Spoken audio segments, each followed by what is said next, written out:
Hey yo, check Chuffy 1 2. Chuff, chuff, chuff, chuff, chuff, chuff, chuff, chuff, chuff, chuff, chuff, chuff, chuff, chuff, chuff. Bit quiet, innit? 1 2, check, check. Over there with the desk. 1 2, check, check. 1 2, check, check. Check, check. 1 2, check, check. Yeah, sound alright. Check, check. 1 2, check, check. Yeah, sound alright. Check, check.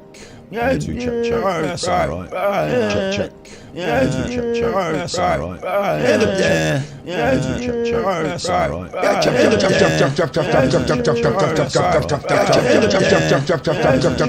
Yep, that's working. Right, okay. Hi, you're with Scott. I'm Ganji Kid. I'm the Grave Kipper. It's midnight. It's always midnight. This is your right. This is your left ear. Why have I not been on YouTube at 2 PM GMT? Like I said, I was going to be all the time in Chuffer. Been a bit poorly. Felt a bit rough. It's not just me. It's not just me. Hang on, let Wild Man make his little thing while we talk.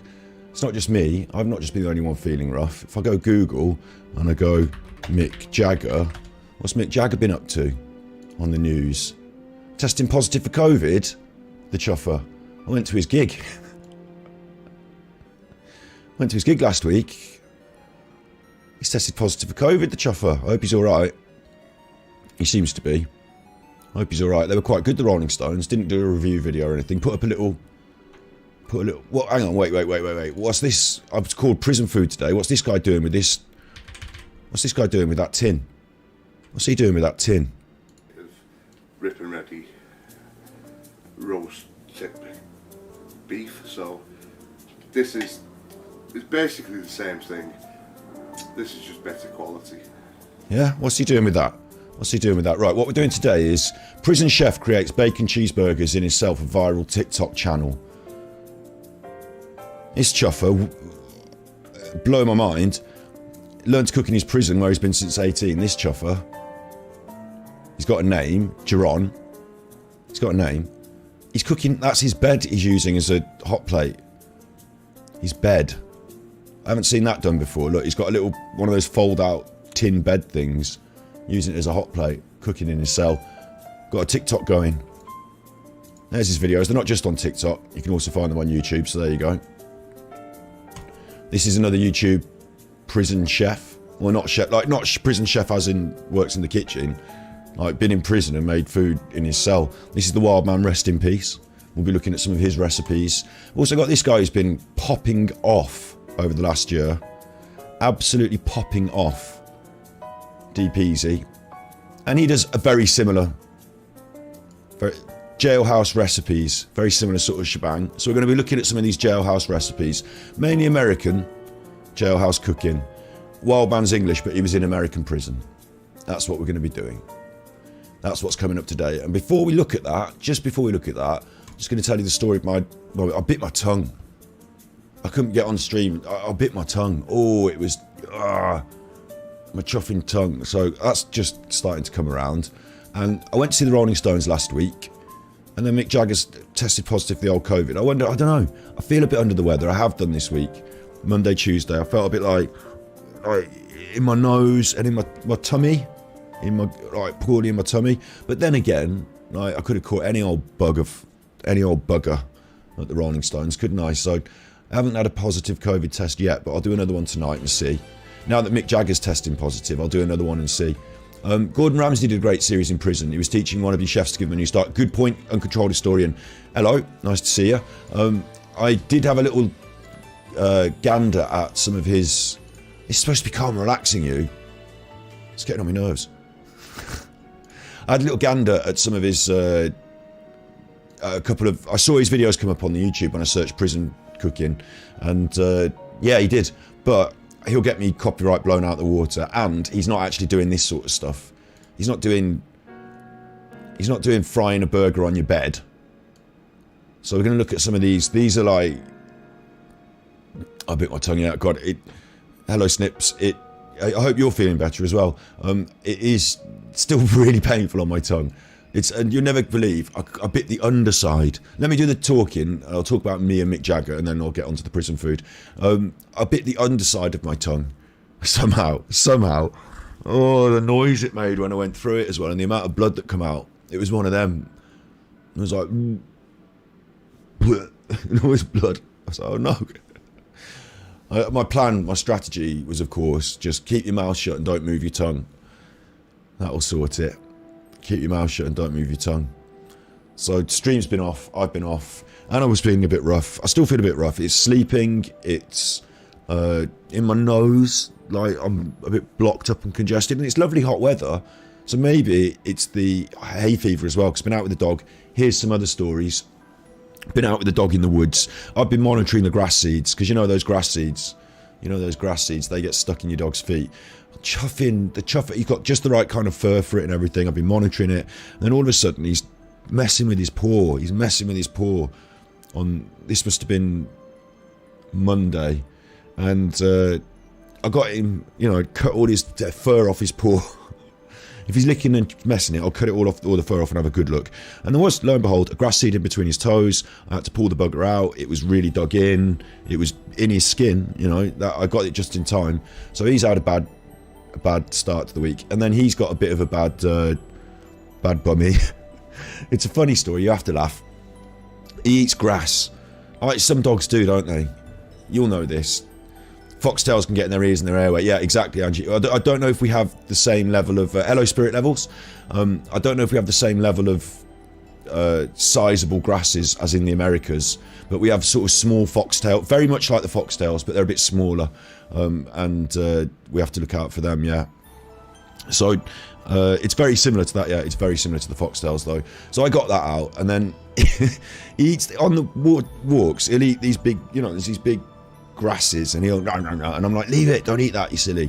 And he had a drink out of a trough, an animal trough, and the animal trough was stagnant. Like, there are no animals in this field. It's an old animal trough, stagnant water. I said, don't do that, you'll have a bad bummy. Well, Mom took him on a walk. She said he had a grass poking out of his bum, so she had to pull it out, and it must have given him a paper cut on his bum or something, because he won't eat. Oh me bummy.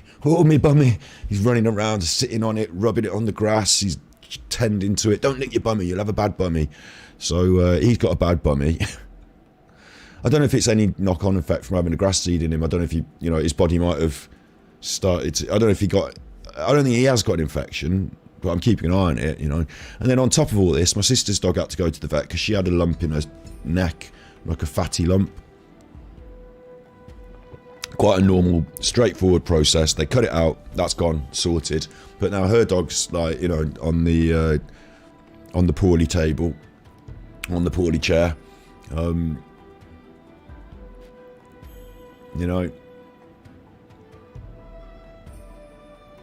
Hello, may we come in? You can all come in, yeah. Everyone's welcome. So I've been feeling a bit rough. The dogs have been feeling a bit rough. The weather's been warm but not sunny, and I've not been able to take him out to the woods because, I'm not getting him loads more grass seeds, am I? So it's been all very calm and relaxed around here. I've not been talking to anyone because I bit my tongue, and it's all been very calm and relaxed. Just been chilling. And then Mick Jagger tested positive for the old COVID, so it made me think, I don't know if he's got that from the backroom staff. Calm and relaxing, not epic. I don't know if he's got that from the backroom staff, or if somebody in the crowd gave it him. Somebody's been going around with the old COVID at the Rolling Stones gig, and I've been there.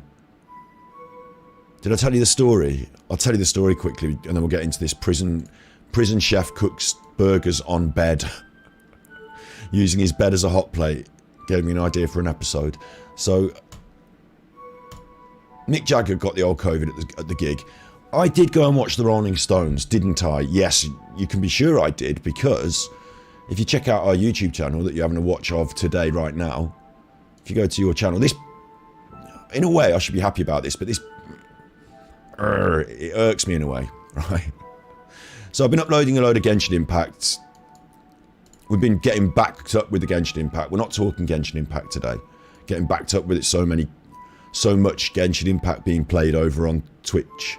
But we do Mental Health Monday, we do variety. We're doing variety today. Prison cell cooking, we're going to look at it in a minute. But I went to Anfield to watch the Rolling Stones. So when I was there, I got the phone out and I did a couple of live streams for Twitch, just so I could show people, look, this is where we are. I'm not copyrighting the Rolling Stones and uploading their whole gig. Just doing a couple of clips, you can see where we are. And they did I Can't Always Get What You Want, and I like that one. That's one of my favourites, so I did that. And They described it, right? And I'm not the most expert at the Rolling Stones, get this. I'm not the most expert, me. Am I? My dad likes them. We're one of those, we went there with Dad as a family and it was quite good. And so they introduced this song by saying, we got this song written for us by 4 lads. No, he said, we want to play a song written by 4 lads from Liverpool. And then they played I Want to Be Your Man. Now, as far as I'm concerned, that meant it's a Beatles song. I wanna be your man. With the Beatles, yeah, it's off the Beatles, look, 2009. I've got that record. My mum bought it when she was young. We've got that record. It's off the Beatles. That's what I think about it. I wanna be your man. I wanna be your man. I wanna be your lover, baby. I wanna be your man. You know that one. You know that one. So they introduced it. Mick Jagger introduced it. This is fucking... He didn't say fuck, I just did then. He just said chuffing. No, he wouldn't. I would. Chuffing. He said, this is chuffing.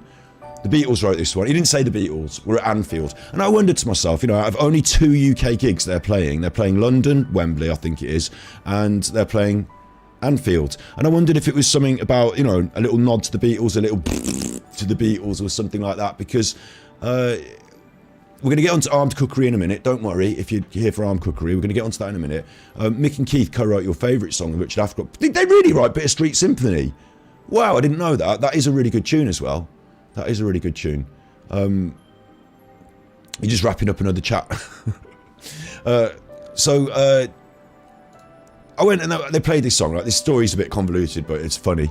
Well, it's funny to me anyway. So I recorded that just on my phone as a stream for Twitch. Now my phone is old and crappy. I haven't got it. Oh, it's over here. So it is an iPhone, but it's not a new super iPhone. If you don't charge that up twice a day, then you ain't using it. Once you've been on the phone to someone, better put that on charge. Watch for YouTube videos, better have that on charge. So my phone didn't do the full gig, of course. It just did a few clips. So I took a few clips. There's a few more that I've got on Twitch that I haven't bothered to upload to YouTube. So I don't want to upload 10 clips of the gig, but I got them for me. And these 2 I put on YouTube just quickly that evening, that night when I got home, because I just wanted you, the stream, our friends, our 151 subscribers, pushing to 1,000 now. Let's go, let's go, let's go. 1,000 subscribers to get monetized. If you're watching this right now, please hit like, please hit subscribe. It helps the channel. So I wanted you to see these little clips of, this is where I've been. It was pretty cool. The stadium was full, but when you look at our clips, you can see this little area of seating that wasn't completely sold because it was slightly behind the stage. They didn't sell those seats, but people spilled out into them. It was a good gig, right? So I put those up, and I thought what I'll do is I'll put them up on the channel, and then I'll take them down after a day, so I don't get any copyright strikes. And also, it's not a big thing for the channel. It's just I didn't expect anyone to. I expected maybe 15 people to look at them. Those that were interested. Do you know what I mean? Those that were interested. So I expected that, right?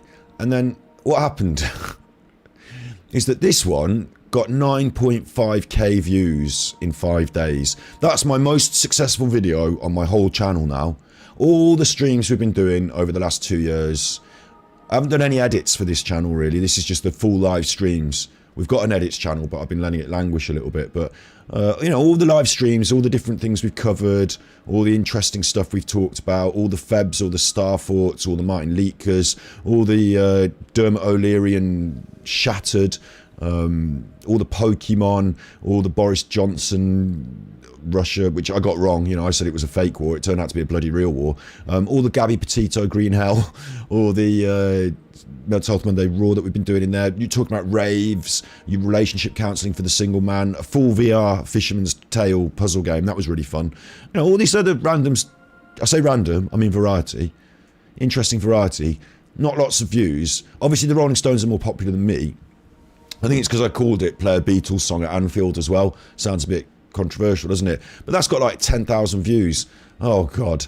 So now I've cracked YouTube, but I'm never gonna, I don't know, it feels really weird to me that that's got the loads of views, and it comes with at a price though. It comes at a price, because my channel is not a YouTube channel about the chuffing Rolling Stones. We're going to be doing prison cell cooking today. We're going to be doing Jerome Combs and his bed that he uses as a grill. We're going to be doing the Wild Man, rest in peace, and we're going to be doing bussing. and we're going to be looking at some more if we can find them, and maybe making a top 10 or doing some sort of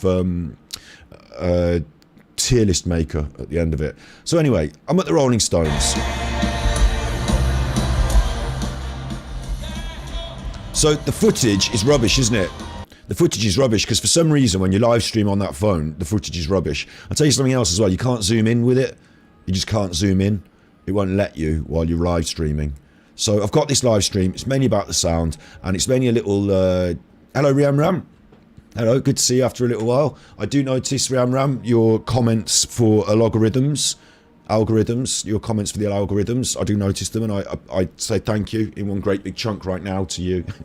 Everything's good. I bit my tongue. I feel a bit poorly. We're doing prison cooking. And first, I'm just going to tell you about these comments on the Rolling Stones video that I uploaded that I didn't want to be on the channel, that I want to take down, but now I can't take it down because it's got 10,000 views. If I take it down, the channel will read minus 10,000 views. Anyway, they play this song. I said it was a Beatles song. Because I think it was, wasn't it? Anyway, apparently, there they are, they're on the stage. Hey, the playback, it's only 360p, why isn't it 1080p? I don't know. Anyway, look, they're on the stage. And we get these comments, which this... Now, bear in mind, you know what goes on this channel. You're here because you know what goes on this channel. You know who I am, you know what I'm uploading, you know what's going on, yeah? Comments. Legends, they always please their fans and always draw huge crowds. Good luck and good health, you icons. I'm not the Rolling Stones. Sorry, Peter. I mean, it's a nice comment, and the Rolling Stones might read it, but that's a comment for the Rolling Stones. I'm not the Rolling Stones. The song was written for the Stones by the Beatles in the 60s, so no new thing for the Stones to play it. I'm getting educated now, I'm getting told. It's no new thing for the Stones to play it. You fucking wanker. Sorry, my swearing. It's only tea time. You chuffing idiot. Like, this beginner's guitar corner is motivated to educate me. The effing idiot is me. They're calling me. That's the way I read that. Look, yay. Look at this. This is funny.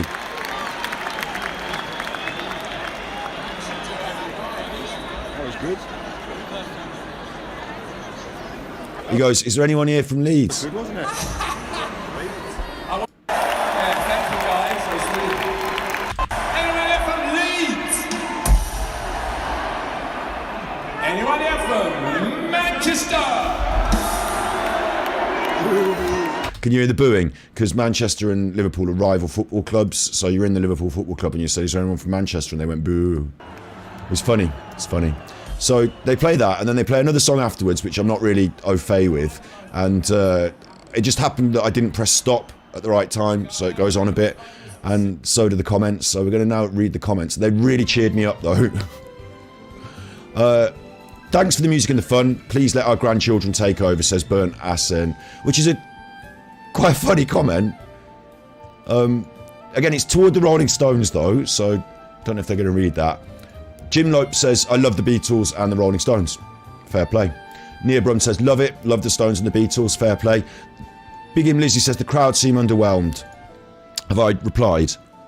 They did need a bit of warming up. Very much the mixed generational crowd. And that's true. You know, we'd been there for fuck it. I'll tell you what. We got in at 4 o'clock thinking that because it was a Thursday, the gig would be on earlier, and no, we had to wait till 9 o'clock. I sat sitting there for 5 hours, and you weren't allowed to smoke.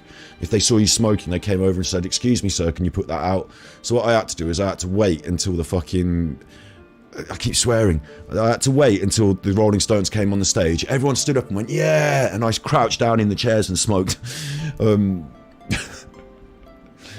yeah, the comments, man, the comments. So the crowd seemed underwhelmed. Mick moves like stagger. Unfortunately, rock and roll has aged. No one in the old days would have been more interested in going to the bathroom during a Stones concert. Like, Rolling Stones more like creaking bones, eh? Right, so now we're dissing them for being old. But I'll tell you what, little Scotty top tip.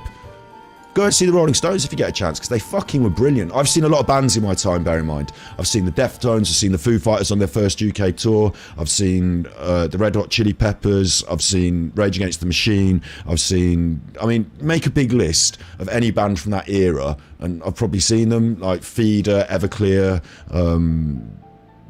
I think I saw Faith No More at Reading once, The Offspring, Rocket from the Crypt. I'm just trying to, it's hard for me to remember because I was like off my head. When I say off my head, I mean like I went to Reading and I took an acid and I stood in a fire and my leg went on fire and I was like, yeah! And everyone was like, no! And then I had to go around the rest of the festival with one leg, not badly burned, but the trouser missing. The trouser leg all burned off, and I didn't take a change of clothes, so welcome to Reading. And the Peppers, yeah, like there were a lot of good gigs that I've been to. The Foos were amazing. The Foos, like it was such an important time, wasn't it? Like we saw them at the Wolverhampton Hall. I'll quickly show you this. Wolverhampton. Or is it the Civic? I mean, it's probably the same. This hall, Civic Hall, the Wolverhampton Civic Hall, and it holds about 2,000 people. Like it's not a big venue. They don't have it like that. Looks big and open and packed. That's modern now. It wasn't like that. Oh, it was a bit like that. Yeah, it was a small, like low. That's a bit more like it. There's seats, but you go in there and like you're packed in, crowd surfing. Yeah, it was good. And we didn't know what to expect because they were new. Like we knew what to expect because it was Foo Fighters and it was Dave Grohl, but we didn't we didn't know what to expect because I'd never seen them before. Anyway, look, I've ever seen Michael Jackson? No, shame. I wish I had. I was a little bit when I was that age, my parents took me to a couple of gigs, and I just sort of, like my first couple of gigs. I wanted to see Michael Jackson, but I went to see the New Kids on the Block and MC Hammer. I was like, what? Michael Jackson, but Michael Jackson was a different kettle of fish, wasn't it? But yeah, so anyway, let's get back to these funny comments. Then we're going to do food in prison with a view to trying to. I might even make one of these dishes. I might even want to make one of these dishes. So let's have a little more look at some of these Rolling Stones comments because this has been on my brain. I can't get it out of my brain. So anyway, look. It carries on. All I can think about is that each person there spent hundreds or thousands of dollars to see a geriatric band play old songs reasonably well. Glad I saw them when they were fresh decades ago. Nostalgia is expensive. Well, that's a bit harsh, isn't it? Because yes, we were there. Like me, my dad, my sister, we went there.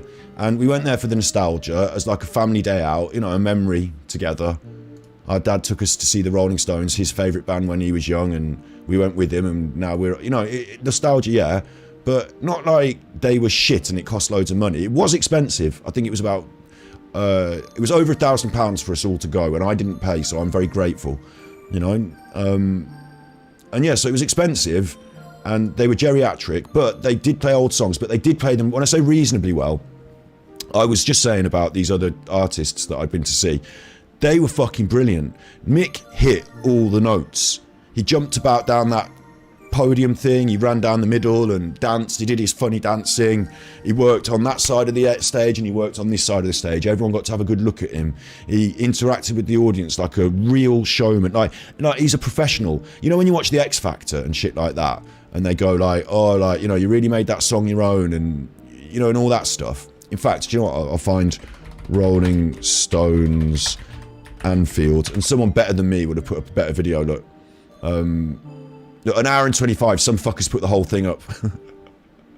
But you'll see, like, he really was like, oh, this is just about the same standard as my mobile phone view. But look at him walking around, he's got his arms up, he's doing the parading. This was Honky Tonk Woman. This one was really good.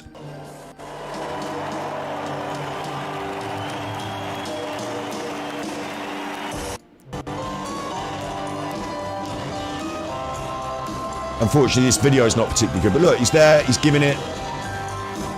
See what I mean? He's giving it, he's there, like, there was a big crowd, and it was a nice atmosphere, because it started, like, in the sunshine, it ended in the evening as the sun went down, so people didn't really feel like, rocking out like mental, and there was a very mixed crowd, so it wasn't all pushing and shoving, but everyone was having a great time, everyone was dancing, everyone was singing. Mick was, giving it as like a showman, like I said, and his performance was spot on. Like I said about the X Factor, you really made that song your own, whatever. He could walk into the X Factor and he would smash it. If he was an unknown, if he walked onto the X Factor, he would fucking smash it. I was so impressed. In fact, like I said, I've been and seen all the... Look at him running. Look at him running. Now they're going on about being geriatric. Look at him doing the running. So fuck off. I've been to see all these other artists and all this stuff. He's probably up there in the top 5 in terms of, not in terms of what I enjoy, my favourite kind of music, but in terms of being a performer, hitting all the marks, raising the vibe, interacting with the crowd, hitting every note spot on, not missing a beat, all that sort of stuff, very, very tight. He was absolutely in the top 5 artists I've ever seen perform, and backed up by another 2 that would also have to make it into that top 5. Ronnie and Keith, I'd never seen them play live before. I wasn't expecting loads. I knew they were early proponents of rock and roll, but those 2 guitarists together, I don't know what they would have sounded like on their own as well. It's an interesting concept, but together they were like absolutely in lockstep. They absolutely knew what was going on, and the pure organic, like, it's something more than love. It's like passion. It's like enjoy. When you've got that guitar in your hand and you're making it wail, like when you're making it grind, when you're giving it some, like you're enjoying yourself. And if everyone else is too, that's also a good thing. But like those 2 guitarists were enjoying themselves at a level and a quality that I like. Again, I've seen the Chili's, I've seen the Red Hot Chili Peppers play with John Frusciante, but these 2 are better. These 2 are better. When you get him on his solo and the other one backing him up with a little bit of clever rhythm, they meld, they gel, and it sounds awesome. And you could see the look on his face, you could see the enjoyment on his face when he was giving it. So I was very, very impressed by the Rolling Stones at Anfield. I was very impressed, actually. Very impressed is a good way to put it. So where's my comments? Oh, I've gone off my own video. So, my video looks awful as well. But it was just a little clip video so you could have a little look at it, so you could enjoy it as well. And then we'll get to these comments, right? So this comment is harsh. Glad I saw them when they were fresh decades ago. Nostalgia's expensive. No, they were good now. They were good now. That's harsh. They were still good. Roger Davis here says, okay, just lip service to I Want to Be Your Man, which launched them to stardom, then some pastiche of Out of Time, which deserves so much more. When the band gets bigger than the material, then watch out. So he's slating them. He's shitting them. Fair enough. I mean, I only put up a little video so people could see it. That's what you need to do. Play only Beatles songs in your new band, drummer. I don't know what that means. There's me. That's my own comment on my own channel. This clip will be moved to this channel, battery exhausted, but I want to share it with you quickly on the live stream, Ganji Kid. Sure, why not put empty seats at a Stones concert? And I replied that it's because they didn't sell those seats because they were restricted view, but... like, this is, bear in mind, I've just put up a little cute video for someone to have, like, for you to see what I was doing. Jim Nagel's Cross, full capital letters. All in all, the least talented band that made loads of money. Furious. They put out some good stuff for sure. They had Mick Taylor for a while, but for the most part, they were just decent studio musicians. Except for Jagger, of course. But he lead the way nevertheless. Like, what? Do I need that on my inbox? No. So I've got it now, though. I had to look at that and think, what? A bad Stones attempt at I Want to Be Your Man. Sad. Little maple leaf. Either they're into maple syrup, or they're from Canada, or it's just the autumn. I don't know. But Leif Erikson is wanting to make my day slightly worse by dissing not just my video, but the Stones themselves. Fair enough. You might want to put it on their Twitter, not mine. Chris Baker, Jesus and Mary have been questioned. I don't know why. TD, so difficult to listen to Mick sing. He is really bad. Thankfully, I'm not forcing you to. But you've come here deliberately to have a little listen to him, and you didn't enjoy it. You didn't enjoy it. This was one of their first hits. It isn't a cover, says Goss. So... I've been told. I can read that yesterday and look at it and think, why? This isn't even one of my songs. This is the Rolling Stones. This isn't, I mean, I put the Rolling Stones play a Beatles song at Anfield. This isn't really my generation. I don't really care. There's my thumb over the lens. This was just, it says it in it. It says, please help me to get to 1,000 subs. These fuckers that are watching this video, 10,000 of them have watched it. They haven't helped me to get to 1,000 subs. The only ones that care enough to say, this wasn't their hit, it was a cover. It isn't even a cover. And Surf You Gardens put, too bad they didn't pick a better one to play. So they don't like it. 10,000 people came to my channel for something I didn't realise. I thought it'd get less than 10 views. I thought that just you that watched this live stream might be interested. And other than that, it's not going to get the views. But no, that was an interesting part of my week. To be trolled for the quality of the Rolling Stones. Being trolled. The crowd seems underwhelmed. Each person, nostalgia's expensive. Leave me alone. There we are. That's me. That's my dad. We're at the Rolling Stones there, look.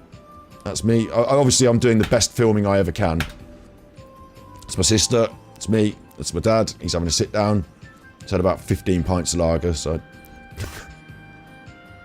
There we go. We're at the Rolling Stones there. That's what happened to me this week. Last week. Right then. Should we have a look at the prison cooking?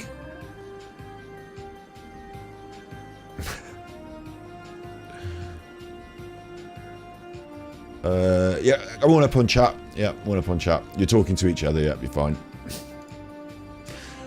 Right, this has been going on. It's been going on for a long time. It's not new, is it? You cook in your cell. It's not new, but this prison chef creates bacon cheeseburgers in his cell for a viral TikTok channel. Man in prison for murder finds fame on TikTok after cooking and baking videos. And what could be more pleasant than cooking and baking? It's like very Mary Berry, isn't it? But obviously being a murderer, that brings it down a little bit, but I don't think we need the music on that. What's he doing? Look, this is a series of clips, isn't it? A burger. Making a burger. Like, are you mad? You mad? You're making a burger? What's he doing? He's patting out... That looks like... Is that meat? I don't think it is. Is it meat? He's not telling us what it is. I don't know what that is, but whatever that is... I mean, that doesn't look right, does it? I don't know what's happening in here. So this is what's been happening. He's doing that on the floor there.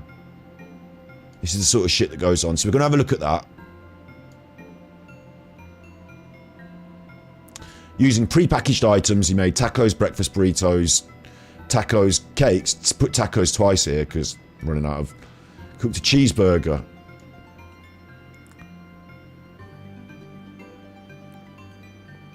Looks horrible to me. Looks horrible. Been in a cell once. Your dad locked me in. He was a policeman. It scared you to death for a reason. Yeah, I wouldn't want to be in a cell. I mean, we've all had a bit of experience of lockdown, but at least, you know, no one was coming to take our dinner money. This is him. This is actually it. This is actually it. This is not him, because I don't know if he's got his own YouTube channel because he's in prison, but he's certainly got a TikTok. So this is... I found him on the YouTube, so let's have a look. The plan is today we're going to look at some of these foods, some of these prison foods, and if there's any that look interesting, I might cook one at home and then eat it on stream, but I can't guarantee that. Okay? It annoys me there's no sound. I want to know what they're doing. There's no point in watching it and not understanding, is there? What the hell is he doing? I don't know. Oh, this is that's the heating element for his bed. He's wedged that thing under his bed, and that's going to create a heating element, and that's his grill. Is his bed, so you've got to sleep on the greasy grill. How come he's got all this Tupperware and all this stuff? Look, he's got all sausages and... Look at all those tacos!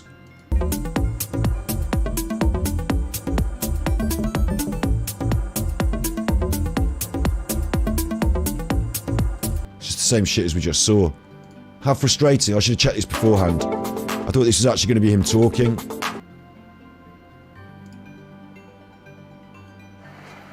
This is it. He's not saying anything again, though. Stop. Go. Is that the inside of a kettle? That's where the grilling goes down, right there. Can I pause this? Yeah. What have we got? Flour tortillas, lightly seasoned beef something, fully cooked, shredded beef brisket, rip and ready. So he's not doing any fucking... Hang on.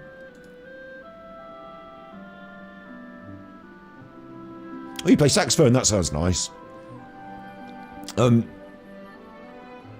Mackay would not allow that with Fletch and Lenny. Yeah, I was going to instantly. I was going to go and bring up that show, Porridge, Ronnie Barker. But that'll get us copyright. So I'm just going to leave it for a minute. But yes, Mackay. It's not a plant. It's a tin of pineapple chunks. You want to hear me play guitar? Alright, well not now though, because I'm absolutely in no mood to play the guitar right now. This is the food he's cooking with, right? This is the food he's cooking with. One thing that strikes me is it's already fucking cooked. Now you don't have to heat that up, do you? You've got beef pre-cooked, rip and ready brisket already cooked. I don't know what this shit is, but it's a tortilla and he's just going to warm it up, isn't he? I mean, don't they give them a microwave? I bet they don't because they microwave someone's hand for money or something.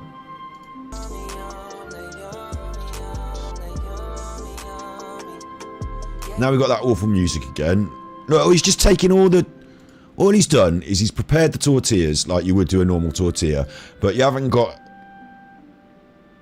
He's not cooking the stuff in advance. He's not making his own tortillas. He's not making his own brisket or anything. All he's got is just ready cooked stuff. He's put it in there and you just need a way to sear the outside. And his method is to use his bed, which when you go to bed at night, is that the most hygienic? I don't know, right?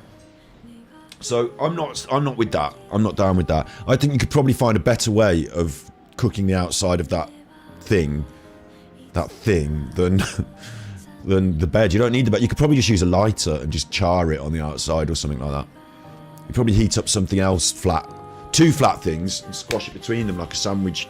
Make your own sandwich. Oh, there he's going to eat it then. That looked nice, but it didn't. It didn't. Oh, I saw this on 60 Days In, so we'll try this and it will get us binned off. But this I couldn't believe. Making the choice.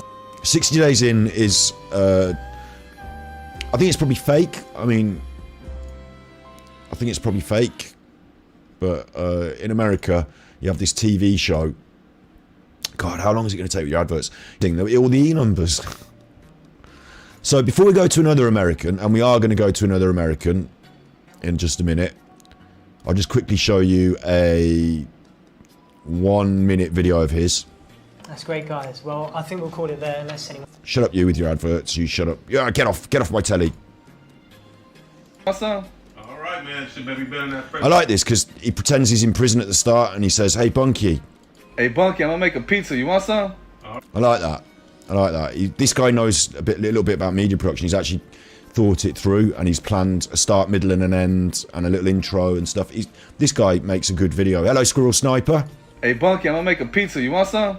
All right, man. Shit, baby, better than that fresh and fruity Rudy Tooty last night. Got you. All right.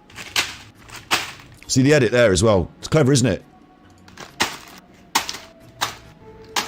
Simple, effective. These are my ingredients. They've all gone in the black plastic bag again. They're smashing them up now. Careful with those biscuits. Don't put... Oh, hang on. Because if I was in prison and that was my commissary, yeah, if I'd bought myself 3 packs of ramen, 2 packs of biscuits and a Cheetos, and you just smash them all up and put them in a bin bag... I mean, I'm getting bullied by this guy. Oh no, I can't help it. He's going to take my ramen if he wants my ramen. What am I going to do? He's put it in there. He's made, I don't know what he'd call that.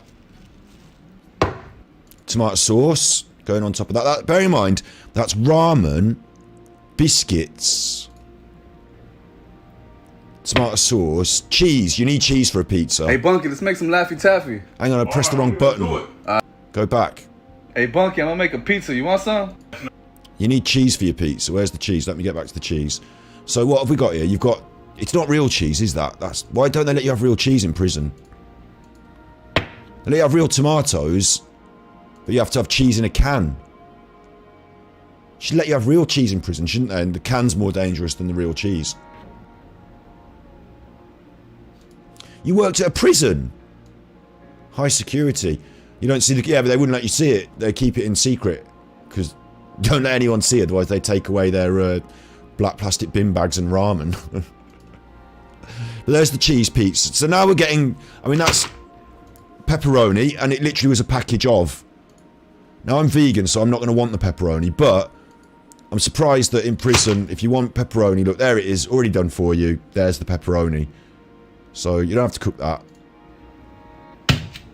That was sausage. That's a card. You're cutting the sausage with the card. You can leave that off my pizza. There's jalapenos. I mean, it's starting to look a bit like a... I want to say pizza. Another part of me wants to say mess. How are you going to cook it? Oh. Whoa, don't...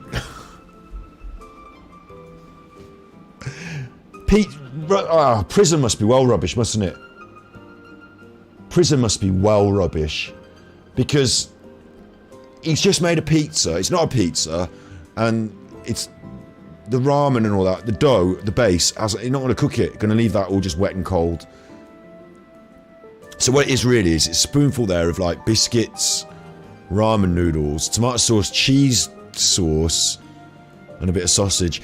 Again, do you know what I think you could probably do? Is you could probably make yourself a reasonable sort of tomato soup with the tomatoes. And that's it. You could probably put the ramen in later as like a tomato noodle soup. I wouldn't mush it all up like that in a bin bag. Bussin'. Hey, Bunky, I'm gonna make a pizza. He says bussin', and bussin' means it's good. I learned that last night when I watched this. Bussin' means it's good. Now, I like this guy. I'm not a fan of the food. Bear in mind, I wouldn't want to eat that pizza. I thought that looked a bit horrible. But I like this guy. I think he's got a good attitude. So I don't know what he's done to get himself in prison or out of it. But his videos, he's got a young lad. He seems to be trying to make something of himself. He seems to be having a good attitude. We'll come back to him in a minute. But before we do, the ultimate, the real deal, the wild man of Widnes. Now, once upon a time, there was a man called Sean. Sean Atwood. He's got loads of videos, but I just want to see a picture of him. Sean Atwood went to prison. He didn't enjoy that. Oh, he didn't enjoy it. But I'll tell you what he enjoyed. Before he went to prison, he did enjoy it. Oh, he did. He went to America trying to do the stock market. And on trying to do the stock market, he made loads of money. And on making loads of money, he got into the drug scene. And on the drug scene, he got into selling the drugs. And then he was in America selling the drugs. And there he is, off his face on the drugs. Oh, he's off his face on the drugs. Oh, you know Sean. You watch Sean. You probably do, don't you? You probably do, yeah. A lot of us enjoy his content. And then don't enjoy his content. It's funny, he does some provocative stuff that... It doesn't matter who you are and which bit you've come to enjoy. He'll do something that you think, oh, I don't know about that one, Sean. It's a bit weird, but yeah. And anyway, I'm telling the story quickly for our American friends. There he is in America, off his face on the old drugs. And he started selling the drugs, and then he went to the old prison. Oh, that was bad. I don't want to go to the old prison. There he is. Not this, the newspaper. There he is making the money on the stock market. And he went to prison with his friend, and lots of his friends. They were in a crew. You know, he had a squad, a team, and they didn't grass each other up, and they all went to prison. And Wildman was like his bodyguard enforcer. Like his bodyguard enforcer. Best friend. More friend than anything else. He went with him. And Wild Man could the legend of the Wild Man is that he could ingest insane amounts of narcotics, and would get up to some insane stuff. The legends are all true. They're there to be heard and enjoyed on YouTube. That's the Wild Man of Widnes. He got out of prison eventually, came back to the UK, and I'm sure Sean will understand when I say this, even though it's going to sound harsh. He ended up sort of eating and drinking himself to death, I suppose is a way of putting it. Like getting really poorly, really unhealthy, and not doing anything about it. It's just the way it was. It's one of them things. I don't know what you'd say about that. I don't know what you'd say about it, but I've just said it the way it is. And it's sad, and it is what it is. But we all loved him. He brought a lot of joy to us. So here's the Wild Man. Here's the original Don Dada. This is a man who went to Arizona prison for like 20 years or something. I don't know how long they did. 6. This is his recipe. Penitentiary, and this is just some of the stuff that I learned while I was there through experience. Basically, the first few months you're in there, you go to the canteen, you get your food. After a while, you find yourself a hustle, but doesn't involve drugs or joining a gang or anything stupid. But you make a bit of money and you go to the canteen. Fortunately, I had family and friends outside and send me money once a month, and even if I got sent £100 from my brothers a month, back then it was like double. Now £100 is like the same as $100 basically, but back then it was double, so it did help. So thank you for that. Anyway, this is first thing I'm going to make now is tamales. Now he's got the plastic bags out already. It's the thing for me. Anything that's cooked in a bin bag always worries me. It is standard. You got your bin bag, you got your razor blade. The bin bags are clear, but this one's not, because I couldn't find no clear bin bags. You end up, you cut yourself a square like that. But I like the fact that he's a bit more neat and tidy about it. He's cut himself a square. Or roughly to a square as you can get. Don't have to be too precise, because you'll be making about 10 or 15 of them. You never generally just cook for yourself. You're cooking for your friends in the, or let's say associates. Associates. Probably overnight. So you've got your matter. Your matter. See, he won't call it dough. He calls it matter.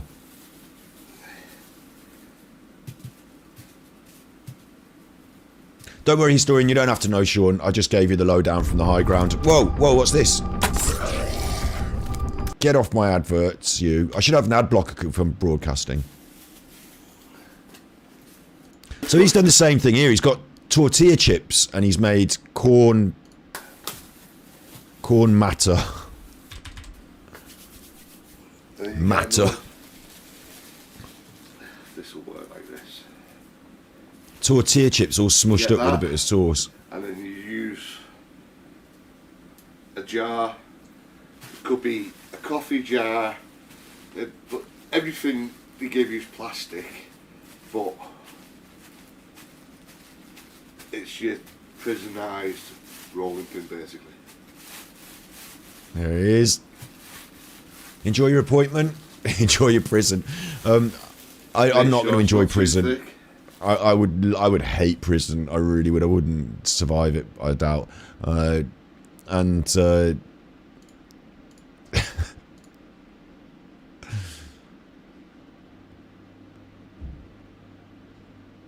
Yeah, I don't know what I'd say about it. Just, but you want to do it right. You want to do it right. So it's got that rolled out. Take away the access, but you don't need. See, now already Wildman's better than these others, isn't he? He's not right. He's treating it seriously. He's cutting off. Fill gaps up.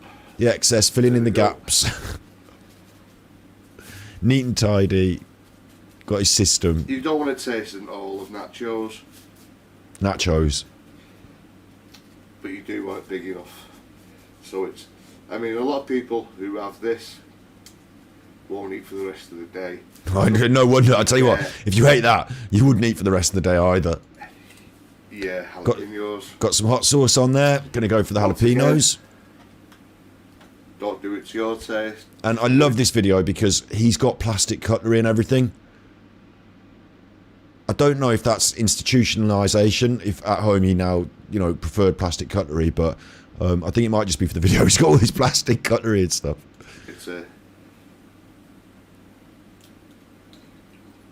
It's basically a tamale, which is a Mexican dish. So it is going to be hot and spicy. So like, if you want to cuddle. So we get the sausage on. You do want it to taste. There's a familiar theme running here as well, isn't there? They've got similar sort of ingredients and they're making similar sort of stuff out of it, but it's got the sausages on. You get your rip and ready roast beef and gravy. And then you get your what? This would come in a packet in prison. In a packet, rip and ready roast beef and gravy. Now I'm vegan, so it sounds horrible to me, but bloody hell. Because tins aren't allowed. They're baby wipes in front of me. I don't know. Possibly, yeah, possibly. But I couldn't actually find a packet of rip and ready roast beef, so it's basically the same thing. This is just better quality. That's better quality, and it looked like fucking dog food. Now, hang on. I know what that is. That's Prince's stewing steak. I can tell you that as a student, I have been known to buy those by the can and simply consume them cold. Yeah. I'm vegan now, but I wasn't always. Prince's stewing steak. I mean, most of us would have cooked a dish with the classic, the British classic stewed steak in a tin. It can't possibly, I know it says steak on it, right? I've always thought it can't possibly be a steak. Like, they're not going to get a nice steak and cut that up and stew it for you, are they? Like, what's it going to come out like? And it always comes out like fucking dog food. It always looks like dog food. But in your brain, you're like, that's stewed steak, mate. There's pineapple chunks, whee. But in your brain, it's like, that's stewed steak, mate. So I'll enjoy that, I think. Because it says steak on it. I like, you know, a nice steak. It's bits of meat, isn't it? It's bits of pedigree. Pedigree. I thought that was a real chum. Jeez, stewed steak though. Like, I don't want to eat that anymore. £2.60. It's gone up. I swear down that used to be under £1 a can. You know, you could get it off the cheap and cheerful can of meat. Eat that, yum yum, can of meat. Everything's going up, isn't it? How can that be £2? Stewed steak, tin of the worst. Anyway, so that's what he's got. He's got a tin of stewed meat, and he's spread it in there. Adverts. Sean can enjoy the ad revenue. I can't. So until I get monetized, I'm going to keep crying. Please, can you subscribe to my channel and click like if you're watching it, because it really helps. Salt and water in it, and your stinger, which is an element for heating your brews up. So like, if you want a Cadillac, a Cadillac is it's basically coffee and hot chocolate, but it is basically it's the prisoner's favourite drink. We've got another ingredient now. And this is following that theme that last chef, you know, the one that did all the cakes. This is following that sort of theme. It's not ready yet. When you look at it, you might think that's enough now. But no, it's not ready yet. This is basically a hearty meal. And very tasty. You do get some interesting people in prison, don't you? And they've got time to read those books, so it's good that they have the opportunity, I suppose. Yeah. The army gives you food like that, you've tasted it. So this is, in prison, Wildman said, this is cream cheese going on now. Wildman said that you don't like the food that they give you in prison, so you end up making this shit instead. So this is apparently better than the prison food. So that worries me. All the flavours amalgamate. If you thick American bastards, that means mix as well.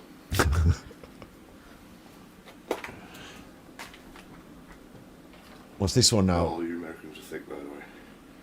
More- I want loads of insults on my YouTube video. More Thank you. That was just meant as a joke. More cheese. Is that Onions. onions? These you buy off the guy. Everyone knows someone who works in the kitchen. So you'd end up getting your tomatoes and your onions, and they're already diced for you because. They're already diced for you because a whole onion ain't going to fit up someone's bum, is it? How are they getting that out of the kitchen? How are they getting that out of the kitchen? I've got to get an onion out. Someone's paying me to bring them an onion today. Have you seen the size of the fucker? You're going to have to dice that. That's not fitting up my bum. It's up easier for them to get it out of the kitchen that way.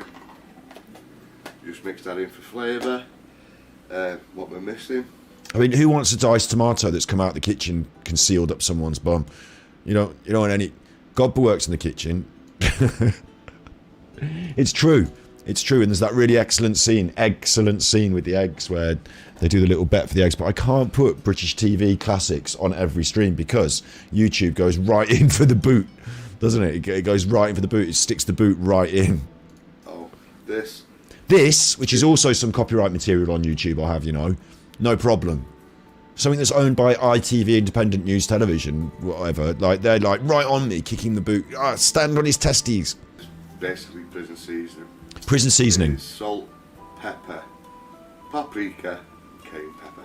Salt, paprika, cayenne pepper, and pepper. That's not bad. That's the only thing that's not bad. But I wonder about it because everything else has been fucking horrible. So I wonder if that really is that, or if it's got something else in as well. But it seems quite good. That's and a little bit of cilantro. a bit of Sorrento, whatever that is. That sounds good. Put loads of that on. All right, that's gone. I think that's it. And all you do then, basically, is roll it up and throw it. The reason it's in a bin bag is because you're going to put it straight in the fucking bin. You roll this. And again, I'm having a laugh and a joke, but prison must be fucking awful, mustn't it? Like, prison must be fucking awful. Very carefully. And this, I love Wildman. He's developed skills, hasn't he? He's developed skills. Look, Like so. he refused. Famously, Wildman's got some funny stories, and famously, one of his funny stories is that he refused to do any of the the prison give you jobs and stuff like that.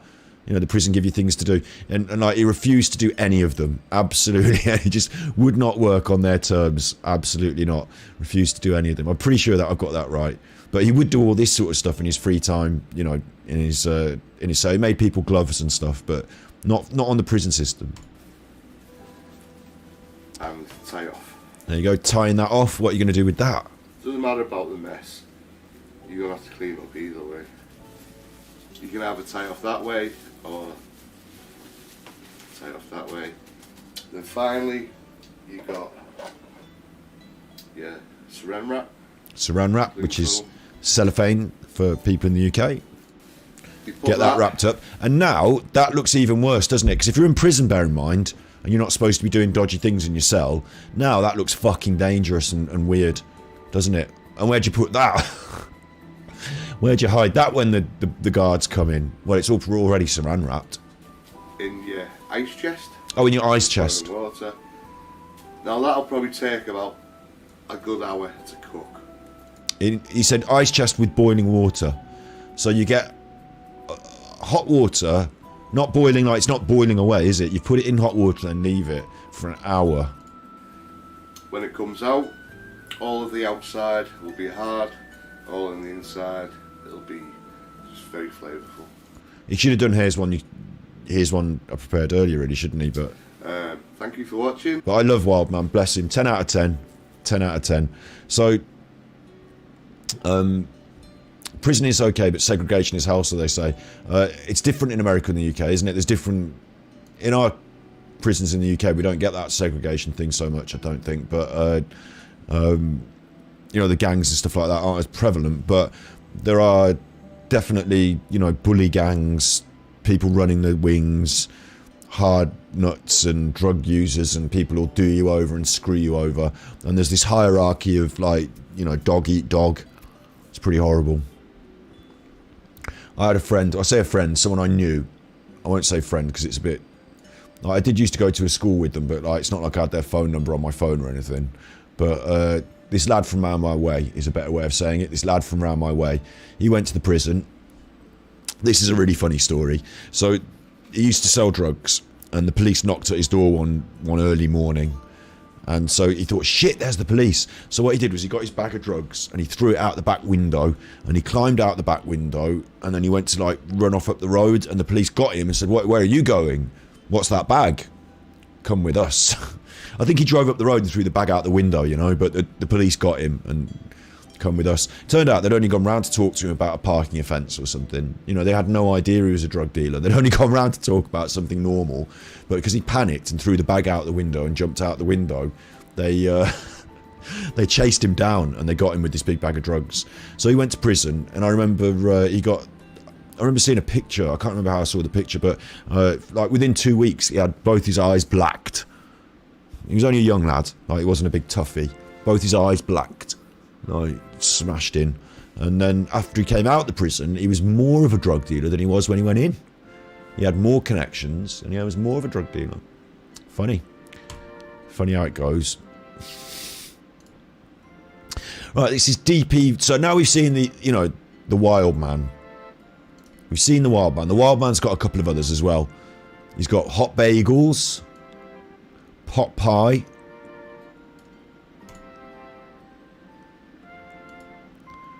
and they follow a similar theme, look. Hey you, get off you.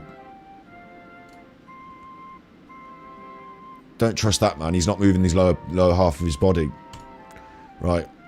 You know, he's put the meat and the stuff in. God, there's a lot of ads on this one, isn't there? Don't be worried about funeral costs, you'll be dead. Right, skip. The sausages, it's all going on. It's getting wrapped up in the bin bag. There you go. Very similar method.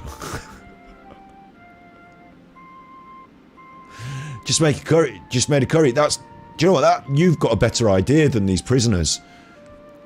Why don't they make a curry or something like that? That would be nice, instead of making this horrible shit that they make. Right. We're going to look at some of these Jailhouse videos then, from Deep Easy. Because I saw a couple yesterday, and I was absolutely... This was the first one I saw, and I thought, what the fuck is going on?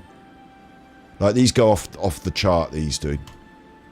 Hey, Bunky, it's hot, man. I'm gonna make an M&M McFlurry. You think you're gonna want one? So, first of all, it's never hot in the UK. Trouble is, you owe someone else when you get out for being looked after. I bet, yeah, you know, I bet he's in more trouble than he was in, yeah. Love spice. Well, there's an irony joke, because spice is good for a curry, but spice is also a prison drug. Because we have this legal marijuana in the UK. It's actually mallow leaves. It's mallow leaves. I remember when this came out, I never touched the stuff. I've never even smoked it. Because look at it. It don't look right. It looks like fucking weird mallow leaves with chemicals on it. But it came out in these packages. I remember these packages. They were purple round my way. And they used to sell them in this shop that was like the bong shop, you know, with all the hippie stuff. They used to sell this. It was like fake weed. And like, who wants fake weed? Not me, thanks. So I never smoked that. But they spray chemicals on it, and it's called spice. And then they end up with it in the prisons. You'll love this. This will make you laugh. Well, I say laugh. It's a bit sad in a way. But it's totally on topic, so... let's get my YouTube out, and I want Spice UK Prison. What Spice does is it's not like marijuana, because it's synthetic. It'll like fuck your brain and make you go like all weird, and like you have a spaz out. Sorry, spaz is the wrong word. That's the reason I said spaz then, I've got to show you this now because it recently came in the news. We used to say it as kids because it's the word spastic, and you know, you're a kid and look, dictionary there, spaz short for spastic. But in the UK, this rapper used the word in a song, and like they said that's not right, you should be cancelled because you're on the right side, you know, you're a very modern open-minded person, and now you've used a spaz is like a slur, an ableist slur. So I'm not down with saying ableist slurs. I think that's horrible. That's why the word got into my mind this week, is it got into through reading that. So now I've said it on the internet. I've made an ableist slur, but you'll see why I said it in comparison. Like when I grew up, people used to say it a lot more. Whatever, we're not talking about that, we're talking about spice. So what they do in prison is, if you want to smoke this spice and you haven't got any money, you can smoke it and then they'll punch you in the face, or you smoke it and then you run around being a nutter. So this is what goes on. They're bullying someone essentially in prison here because he wants to smoke the drugs, and they've slapped him with all that sauce on their like they bully you, they'll make you do a shitty dare and then they'll give you some of the drugs for free. But what it does to you is it makes you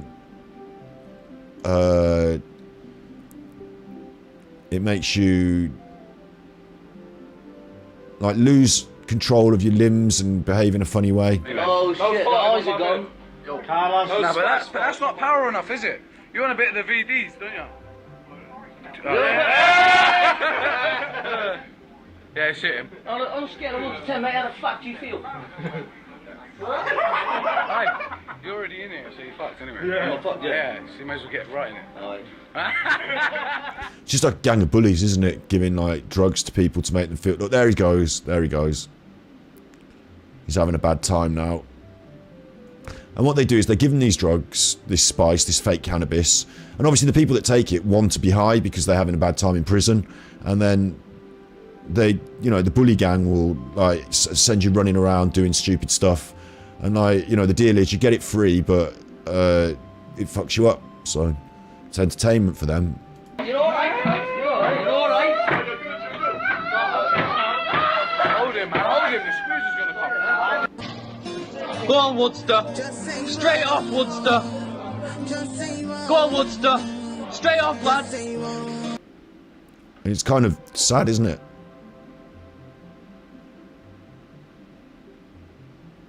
Yes, that's spice. Don't smoke it. It's chemicals. Oh, hell yeah, you can make one? Yeah, I just need some ice from the trustee. Oh, hell yeah, I'm gonna hit him up. Weed makes you puke. Fair enough. I tell you what, quite often, I learned recently, I had weed out of a vaporizer recently. I'm not promoting, you know, smoking of weed, and I'm not promoting, like, if you're a young'un and you're thinking, oh, weed looks cool, no, fucking it doesn't. Like, have a little cake with some weed in it, yeah, but smoking yourself to death over a long period of time and stinking of shit all the time, not a good look. So, like, I do it because I'm an idiot, but, like, you don't want to do all the things that I do you? So, but eating it, much better. Much better. Not eating it like a big bud, nom, nom, nom, but eating making your own cake with it or something like that, much better. And I had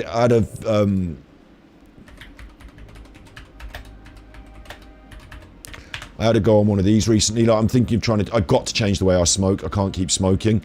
So I had to go on one of these dry vaporizer things. And what it did was, it tasted of the weed, but it didn't make, like, it wasn't as strong. It was just more floral, if that made sense. It still got me a bit high. It still got me high.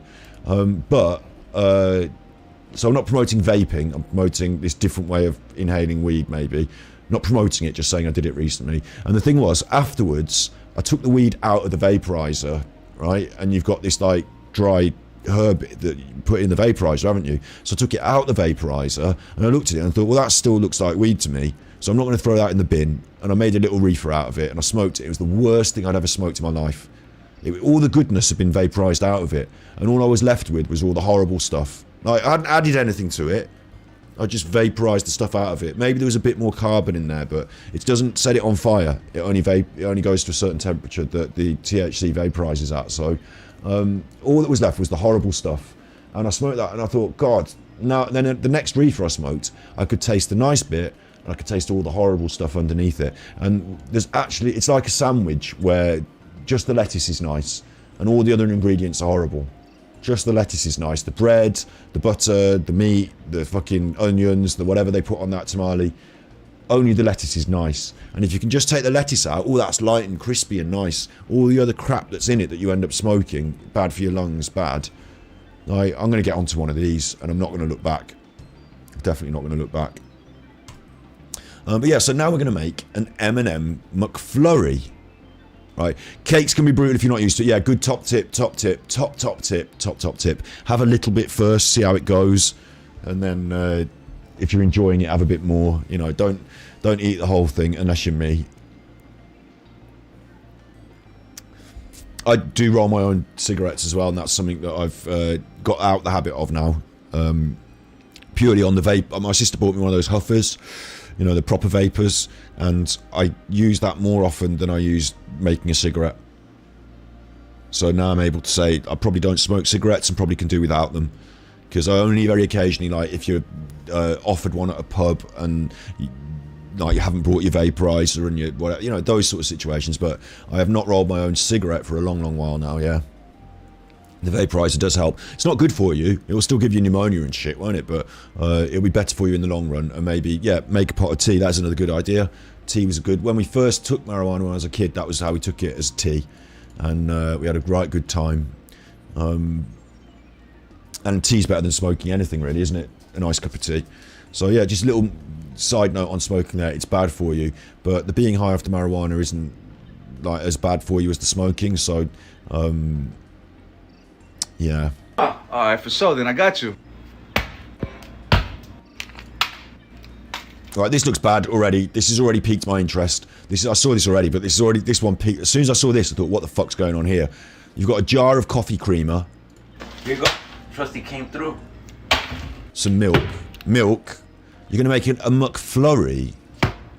Coffee creamer in the milk. Sweet and low. Sweetener in the milk.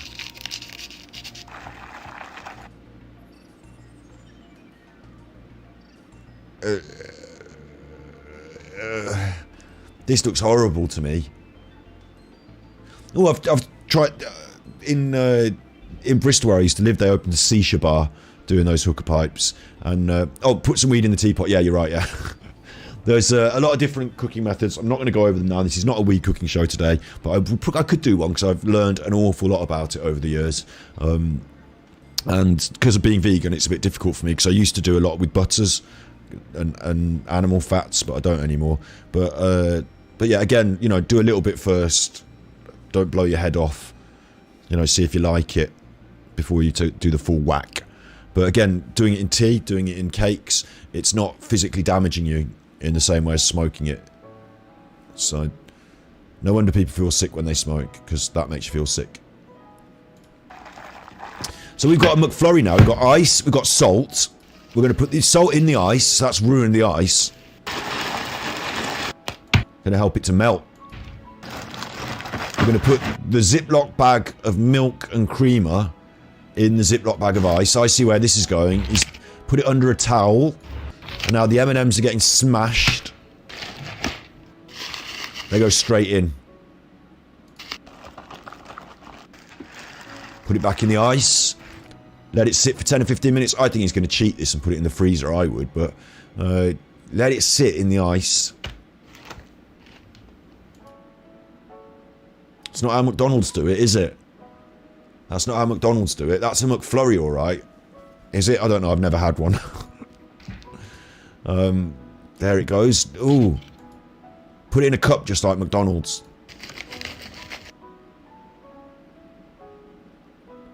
So, do you know what? I'd just be alright with the bag of M&Ms. I mean, I won't eat them now because I'm vegan, but a bag of M&Ms would have been better than that. You smashed up my M&Ms to make that, bear in mind.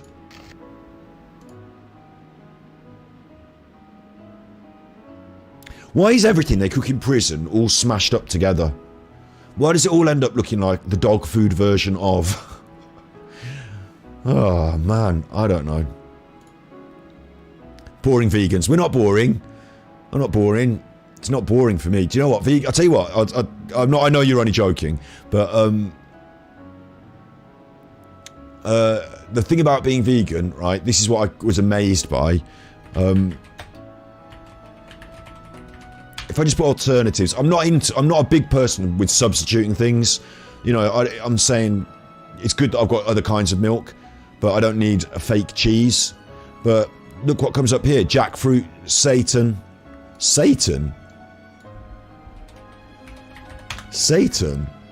What the fuck is Satan? So there all of a sudden is something that because I used to be a chef. I actually worked as a chef in a kitchen. And if someone had said to me, have you seen this new ingredient?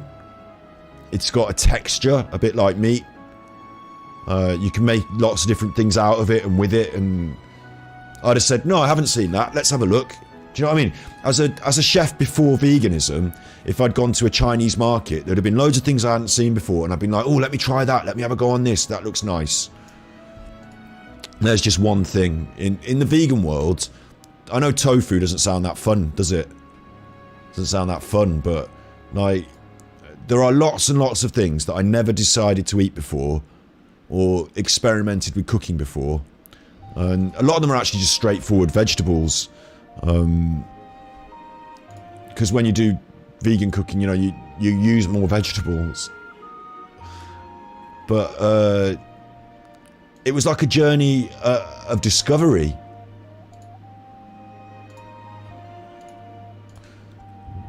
It was like a journey of discovery. Jackfruit's a great one. Jackfruit's another great one.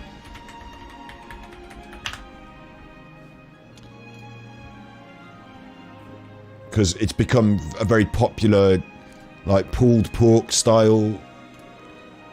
I mean, that looks like pulled pork, doesn't it? With jackfruit. So it's become very popular for that reason in the vegan community.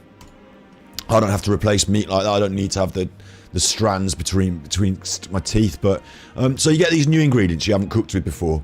And what was happening before I turned vegan was I was sort of stagnating. I was eating the same foods over and over again. Like this fella, he's making a McFlurry. That's boring, because a McFlurry is like the most boring food you can get in the world, isn't it? Anything that comes from McDonald's is done over a million times over. You know, how many McBurgers have you had? They're boring. But like learning about different ingredients and getting more out of them, and you know, seeing them as, like you just said there, petty little peas fest. Like when you throw away all these other animal products, you start to use the vegetables more, and they kind of shine in the dish more. I remember when we cooked pumpkins on the allotment, and I was like making pumpkin stuff, and it was like exciting. It was like exciting. There you go, look, you had some tofu chicken, similar texture chicken, so that means you ate that and you didn't have to kill anything to eat it. Nothing had to die or suffer so you could eat that.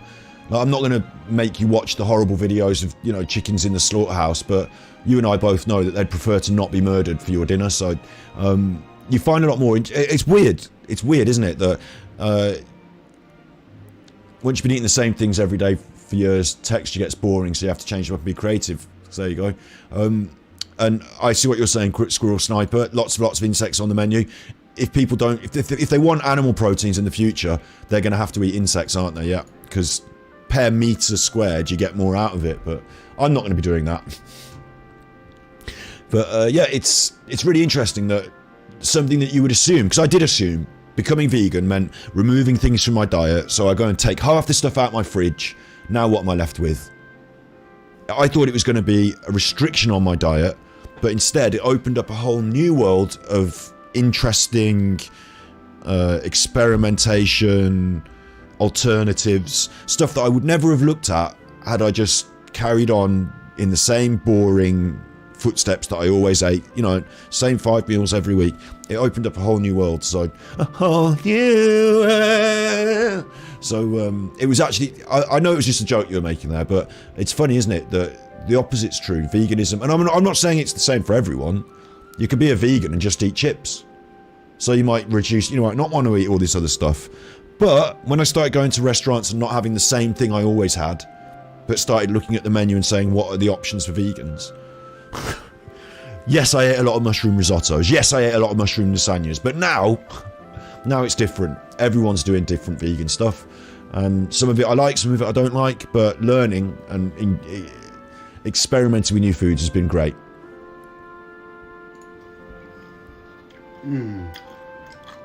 Bussin'. So, bussin'. That's what he says at the end of every one of his videos. Bussin'. Unless it's not nice, in which case he doesn't say bussin', he says something else. So that baffled me because I couldn't understand why anyone would want to eat that stuff. When all I saw there was milk and coffee creamer, but I suppose if you're in prison, you're bored.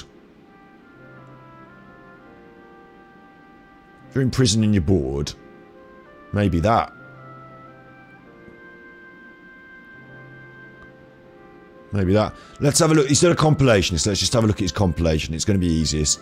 But there's a couple of drinks that I wanted to see as well. If they're not on the compilation... Oh, here's one. Jailhouse drink compilation. Okay, so we'll look at the compilations.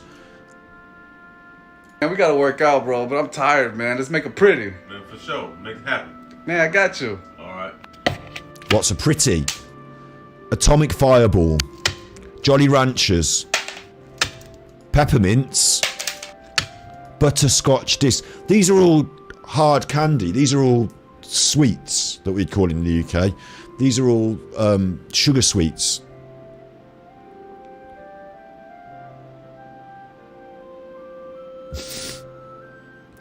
Tofu Sue Chicken isn't anywhere near to competing with your corpse dead baby fetus stews though.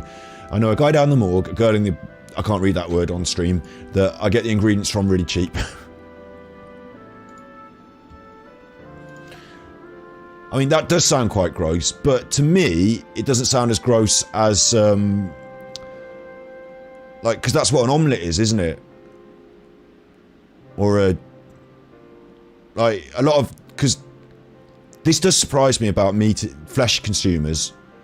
I'm not dissing anyone, I'm just saying it as a bit of a joke, but is that, like, you're okay to eat the corpse of a dead animal. Like, that's normal, that's fine. Murder that bitch and let's get chomping on it. Have you seen that cow in the field? Yeah, as soon as you shoot it in the head, that's steak. I want that. Cut it up. Cut it up. See someone get, like, if I saw a human being get shot through the bonce, I'm not going to start chopping their leg off, yum, yum, yum. If you find a, you know, if you find a deer that's been hit by a car, you're not going to be like, oh, that looks like it could be dinner. Although some people do. It's a funny grey area, isn't it? It's a funny grey area. I don't know why that's so, like, because it used to be a human, not an animal. It's worse. Oh, I don't want to eat that. But, oh yeah, it is a very horrible comment. Yeah, I agree. I agree, historian. You know, I can see the context, though, is not to try and make you feel bad. You know, they're not trying to make you feel bad. They're just saying quite gross things. So, sorry if you feel bad. And, you know, I'm going to be okay with it, though, because whilst it's a bit grotesque, it is, you know, these things are reality, aren't they? Not that you eat these things, but that these things happen. And no one's trying to be mean to anyone. They're just trying to be funny. So let's have a look at this. Butterscotch. Judge this. Judge this instead. Judge this instead. And that goes for you as well, King the Viking. To see what you think of this drink. You're 49 and you don't eat vegetables or fruit and nuts. Traumatic nursery meals was the cause. That's interesting. I wonder if there's any way of approaching that. Like, I wonder if there's any way of approaching, you know, attempting to try these things in a different way, in a different context that might allow you to maybe get over that or not. It's up to you. You know, it's your choices. I'm also interested to know whether it's that you don't eat them straight. You know, I won't eat a fucking avocado, just yum yum yum. But if it's in the pie and I don't know it's in there and it's blended, you know, is it that or what? Are mushrooms conscious and do you eat them? Yes, I do eat them. And conscious, I mean, you can really want to push those boundaries. They're communicative. We might find out some things in the future. You know, they have ways of communicating with themselves. They don't have a central nervous system. They don't have a central nervous system and a brain. So the thoughts and feelings that are on the levels that I operate on, having feelings, like not just human feelings, but I think animals have feelings too. Like obviously animals have feelings too. You know, you can make an animal happy. You can make an animal sad. So animals have feelings too. Conscious feelings, a central nervous system, they're the two big precursors for me. Big precursor. If you've got those things, I don't want to fucking make you suffer. If you don't have those and you're a mushroom, I can eat you. But yes, there's a grey area. What about the fucking limpet? Well, like, again, because it's a grey area, it makes it easier for me as a vegan just to say, no, I won't eat things if we consider them animals. Raw or mixed. If it's hidden, you would have eaten it, but you would have been blended in a sauce. It's the texture. Agreed, you know, I agree with that. Certain mushrooms, certain peas and things, beans, I still don't like the texture as much. I agree with, I can see where you're coming from there. And you've never harvested hazel. You've never harvested a hazelnut, you see. There are things that we could all, like, we all take for granted that if you want to eat a hazelnut, you might just get it from the shop. But there are things that, I'm not suggesting you go out in the woods and eat all the things you find on the floor, but I have certainly eaten foraged foods in my time, and it's been a joy. Right, what is this pretty drink that they're making? It's got all the sweets in there, look. They're all the sugar sweets. That's coffee. Wait, hang on, wait. That's an atomic fireball. Peppermints, butterscotch. Yeah, I got that right. And you put in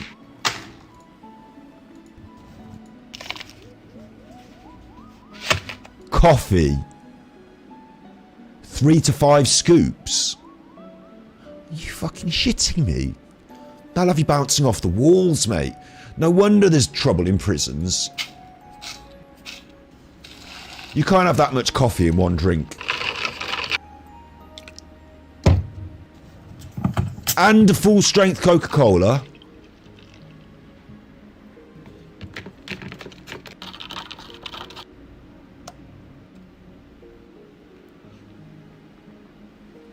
So that's got hot sweets. Oh, rhubarb and custard sweets were nice, yeah. I used to like, they were my favourites actually, to be fair. I enjoyed them the most, the rhubarb and custards. Might order some if I didn't have such bad teeth.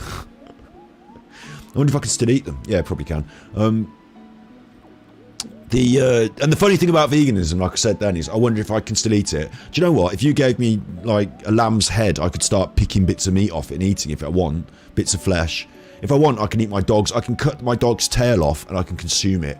I am capable of eating anything. I'm a human being. We're like omnivorous. I can eat this bit of paper. Like, I wouldn't suggest it. But if I want, I can eat that. I can eat a chuffing. You know, there's not much stuff on the world that I can't consume and maybe poop out solid and whole. But, you know, I can eat pretty much whatever I want. So when I say, can I eat it? Yeah, I can. Being vegan, I'm not going to get allergic to... You know, if I accidentally ate some crisps with milk in, or, you know, someone gave me... If someone gave me a McBurger and said, that's vegan, I ate it. And they go, no, it's not, it's beef. Oh, no. Not going to hurt me. I'm not going to be sick. It's just, I don't want to. It's my choice. But he's just put all those sweets in there. So my choice, again, wouldn't be to eat flesh, but it would also be to not eat that, because three spoons of coffee, 5 sweets, some of which were fire sweets, hot sweets like chili hot, and some of which were peppermint. It's like all the flavours in one. And a Coca-Cola. Like, why would you want to drink that in the normal world? What's going on in prison that's attractive? Yeah, I don't hit the spot. Hey, did you like it? Yeah, damn, this shit was fire, man. Ooh, I know. Bussin'. Hey. Bussin'? No. Bussin' out of there if I have to fucking drink that. Bouncing off the walls, mate. And you're in a tiny cell. So what are you going to do with your 6 cups of coffee and your entire bottle of Coca-Cola and your... Like, all that energy, all that sugar. To eat, man? Hell yeah. Alright, what you got?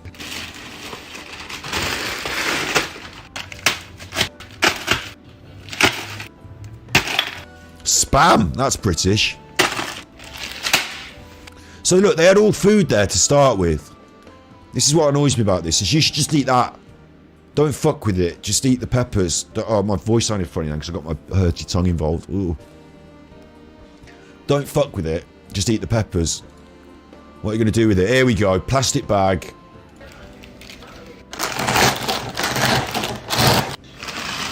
That's ruined the Cheetos now. That's ruined them. That's 2 full bags of Cheetos. All in the plastic bag. That's ruined that. He's got a taco or whatever, and he's put it in the...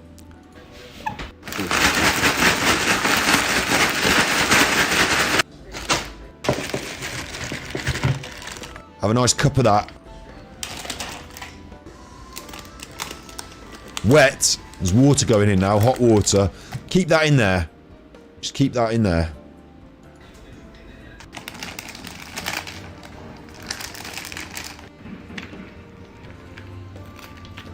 Hey man, what we got for lunch? I mean, he didn't eat that one. He didn't eat that one because it looks like something that was found in one of those medical waste bins at the hospital. Spam. Synthetically produced American male. No, it was meat, isn't it? Synthetically produced American meat.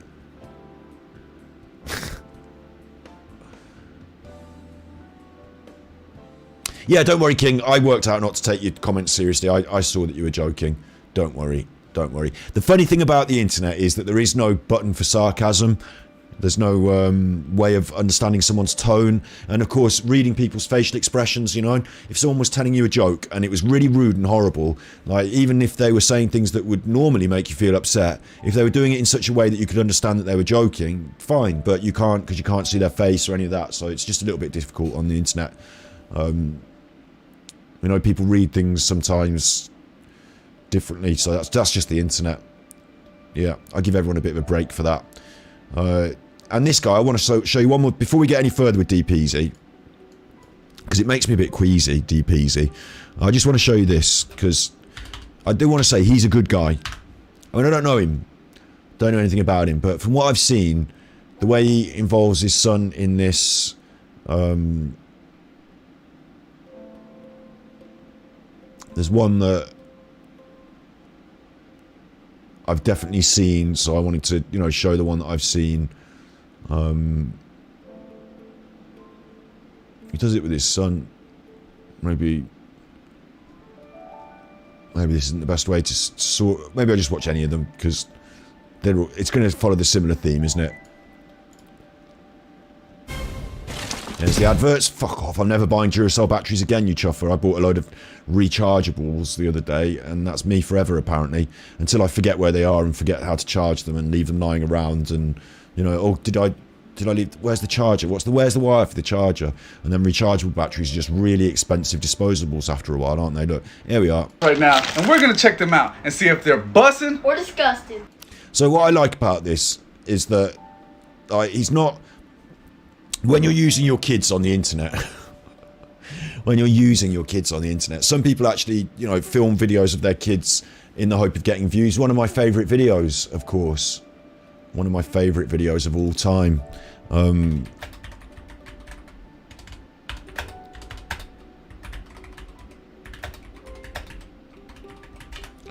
You know, one of my favourite videos of all time.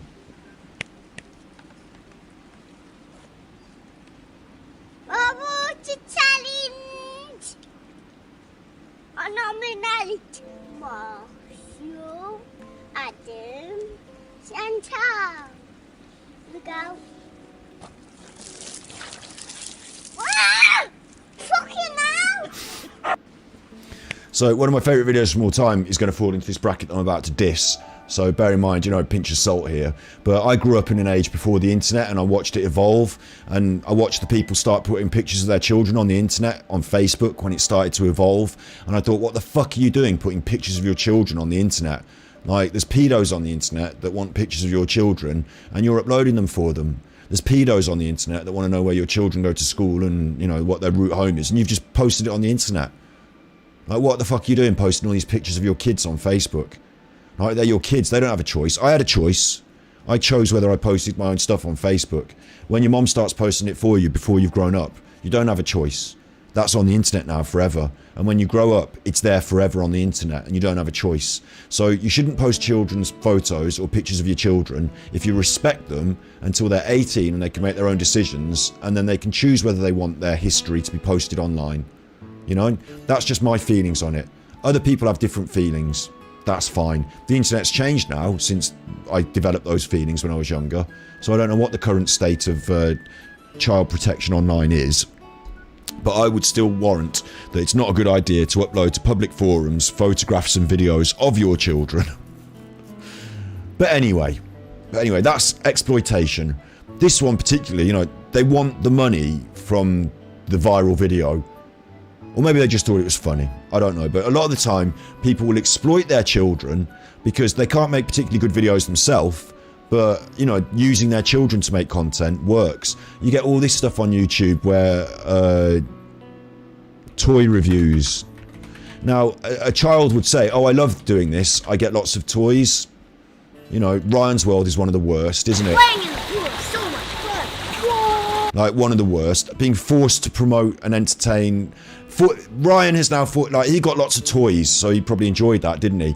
But also, when he doesn't feel like doing it, he has to perform for the camera, and he's become a money-making project for his parents. So yes, he gets a lot of free toys, but toys, you know, and having to pretend to smile on camera. Because sometimes he's obviously not genuine. You know, he's clearly pulling like trying to enjoy himself for the camera, because his parents are here pushing him into enjoying himself for the camera, and he's faking this enjoyment because they're being paid to sell this mobile phone game or whatever the shit it is. You know, you shouldn't exploit your children like that. That's very, very wrong. What they've done here is to ruin his life. Maybe you could say change his life. It's never going to be the same. He's never going to shake this off. It was never a choice of his. He doesn't understand everything in the wider context. He is the content. And it's made a lot of money for his parents. Obviously, he gets to benefit from that money. But it's not the best thing to do for your children. That is ethically unsound. These people are fucking idiots. Right? That's my opinion. You don't have to agree. I don't care. That's Ryan's world. He has to live in it. I don't. But what I thought was good about Bussin' or Disgusting is he has not done this with his child. He's not shoehorned his kid in to get more views or anything. It seems a lot more like his kid is enthused about the things his dad is doing on YouTube. His dad's got a bit of a YouTube celeb, you know, popularity going on. Young kids these days love that sort of shit, TikTok and that. So he's got his kid in with it, and he's not exploiting him to that level. Like, he's just involving him, and it feels much more wholesome. First thing we're gonna try is cookie pop Oreo popcorn. What you think? I don't know.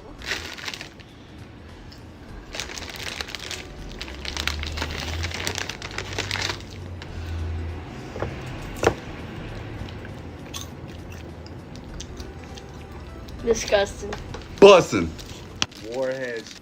So they're trying different sweets. You know, he's not exploiting his kid, is he? He's not exploiting his kid.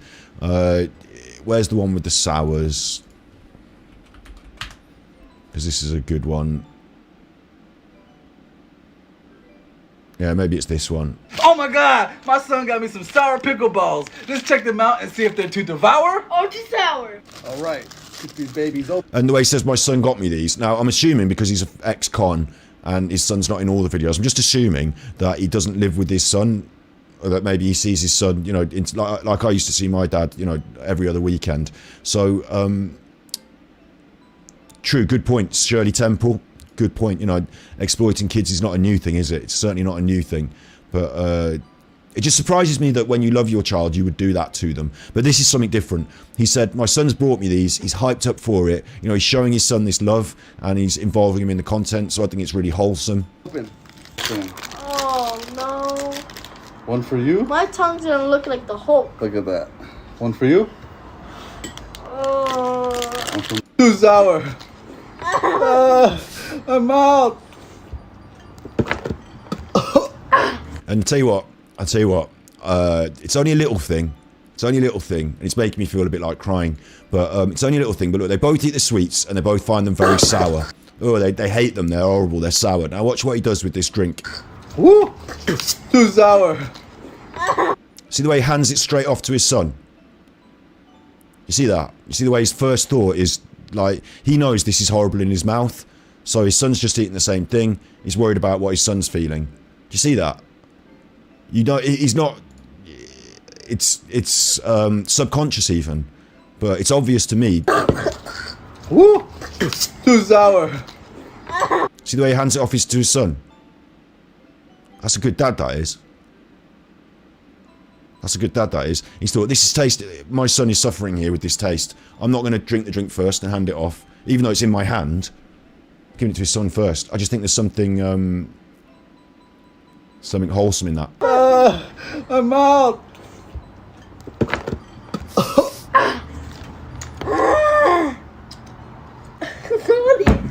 Oh my god. What are these for? Too sour. So he's, you know, found a way of, and also I think what's interesting about this is he's found a way of translating what was interest in his channel because he was in prison into a series of shorts that continue on the work without having to be focused on the prison aspect, which can be a bit more wholesome for his son, because his son is seeing him as a role model. Well, going on about how I was in prison all the time, you know, is that the role model you want to project, or is there something more wholesome and more forward thinking you can do? Well, he has done, so well done, well done. What's his name? DPeasy 2920. Look, well done you. Hey, Bunky, I'm gonna make an apple pie, man. You think you're gonna want some? What? Like my mom used to make? Yeah, just like that, man. I got you. Alright. Well, hang on. My mom never made an apple pie with a can of Sprite and some biscuits. They get apples in prison, though.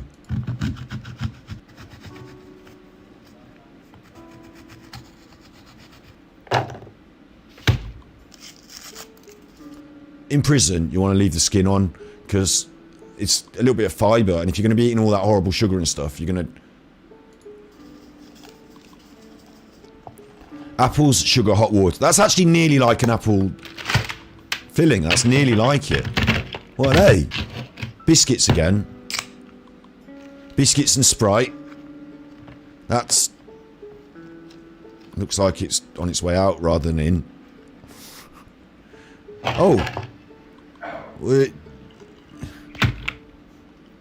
Oh. Ooh. Oh. What's this? Porridge oats. Just dry porridge oats. Some more of those biscuits though, so they're probably nice. Do you know what? I'll just have a cup of coffee and one of those biscuits. I don't need the whatever this is. What's that now? Is that orange juice? A little bit of orange juice on it as well. I'll just have the biscuits. Shall I just have a...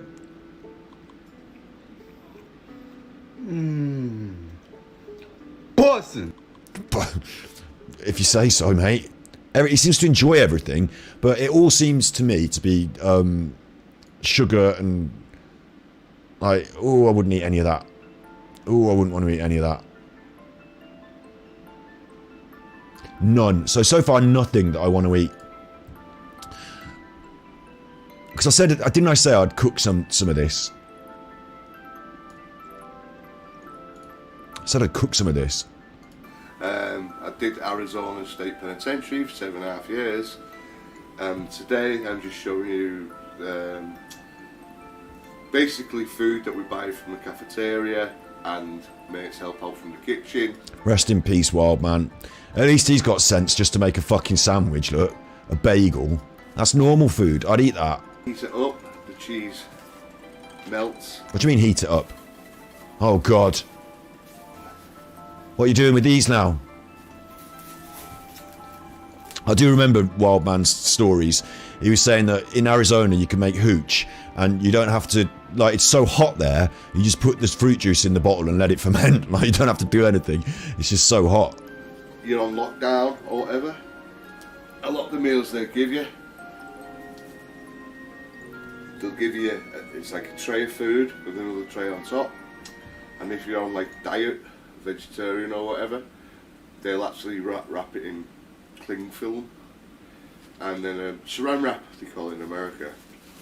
But yeah, so you just save it from the tray and then for when you're doing cooking. Ooh, now I do know a little bit from my time in the kitchens that if you save the saran wrap from the tray and then use it in your cooking, you're going to have bacteria on that and you're going to get sick. Under the armpit of Bongo for 35 minutes. Yeah. But I did a lot of cooking, so it's worth spending the $10. Oh, you can buy the saran wrap for $10. Well, that would be the first thing I'd buy, because it's like a fucking great walloping weapon, isn't it? A roll of that. You got one done. Another piece. And wrap it in the bin bag. There you go.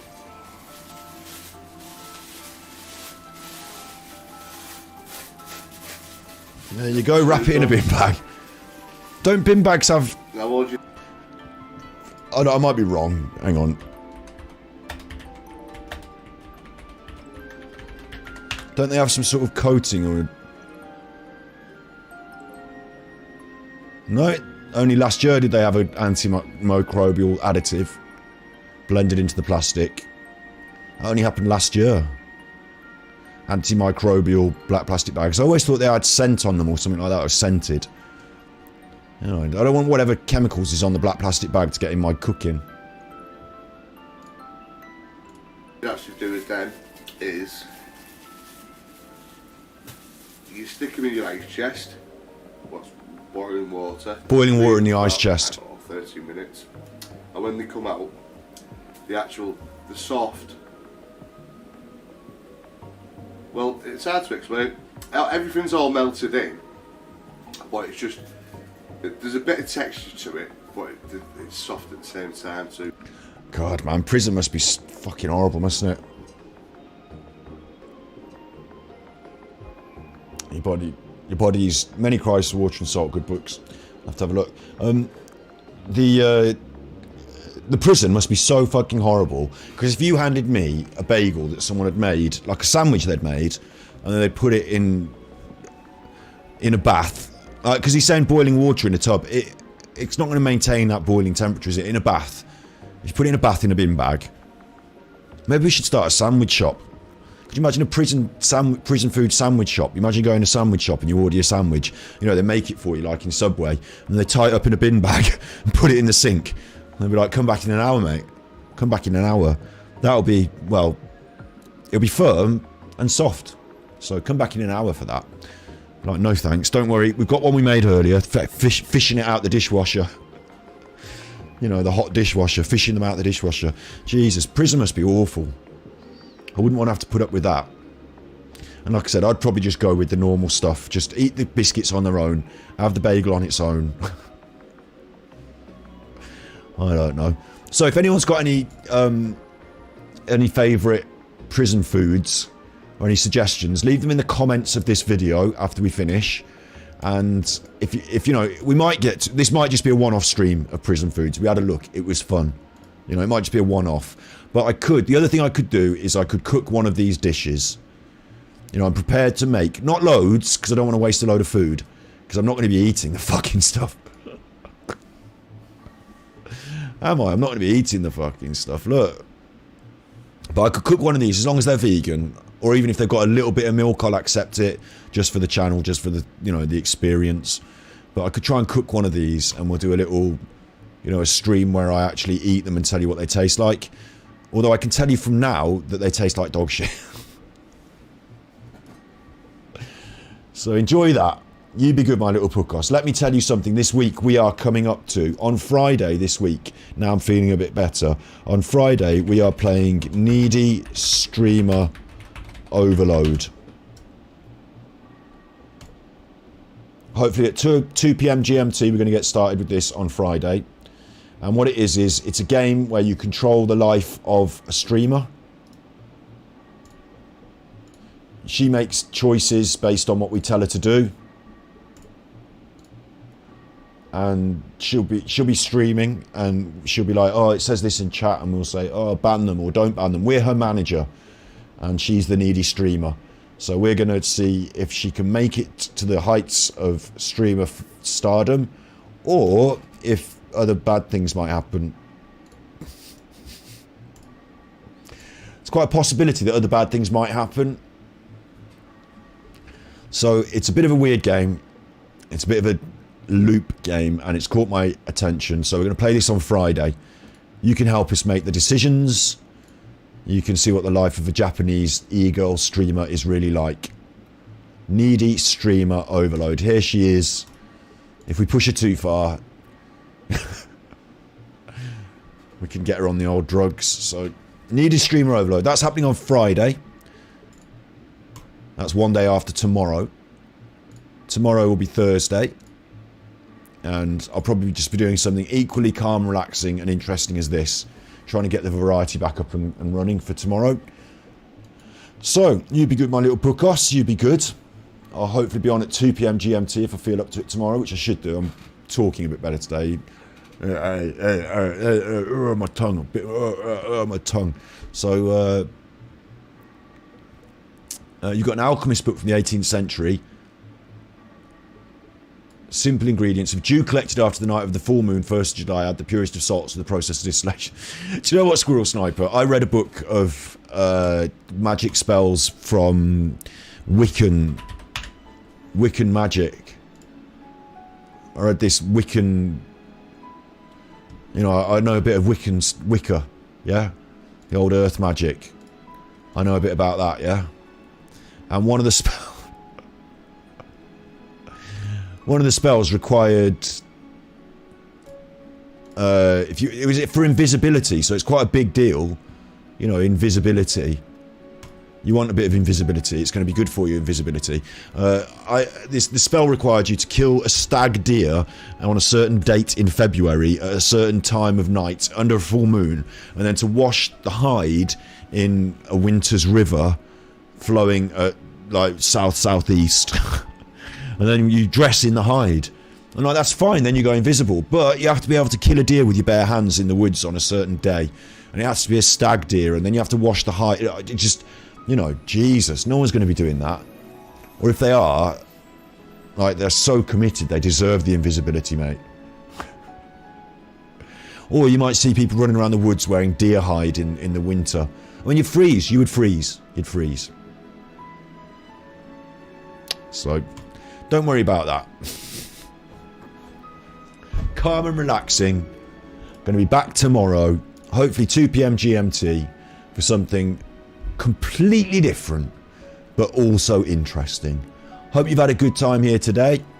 And listen, you be good. If you can't be good, you're naughty. And if you're naughty, you're going to end up chuffing hamburgers off your bed in prison for Big Jeff, who, like, you know, let's face it, if you don't keep Big Jeff happy, it's not just going to be the hamburgers getting cooked on your bed in prison. It'll be your ass. So you be good, my little puckosh, you be good. And if you can't be good, you're naughty.